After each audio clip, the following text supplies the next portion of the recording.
Hello everyone, welcome back to the channel. In today's video, I'm going to show you how to fix msdt.exe error in Windows 10 and Windows 11 using simple built-in commands. If your Windows troubleshooting tool is not working or you are getting msdt.exe application error, then this video will help you fix the problem step by step. So let's get started. First, right-click on the Start menu. From this power menu, click on Terminal Admin.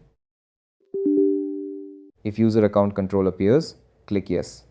After opening the Windows terminal, inside the terminal, type the command sfc/scan now. Press enter. This command will scan your system and automatically repair corrupted or missing Windows system files. This process may take several minutes. Do not close the terminal during scanning. Wait until the scan reaches 100%.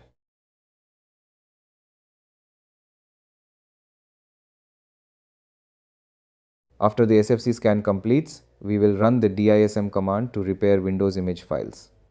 Type the command dism/online/cleanup-image/restore health. Then press enter. This command checks Windows system image health and repairs any corruption. This process may also take some time. Please be patient and let it complete.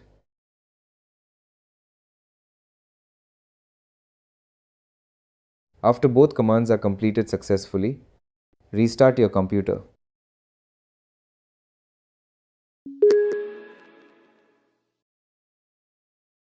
Now check if the msdt.exe error has been fixed. That's it. This is how you can easily fix msdt.exe error in Windows 10 and Windows 11. If this video helped you, please like the video and subscribe to the channel for more Windows troubleshooting tutorials. If you still face any problem, let me know in the comment section. I'll try to help you. Thanks for watching.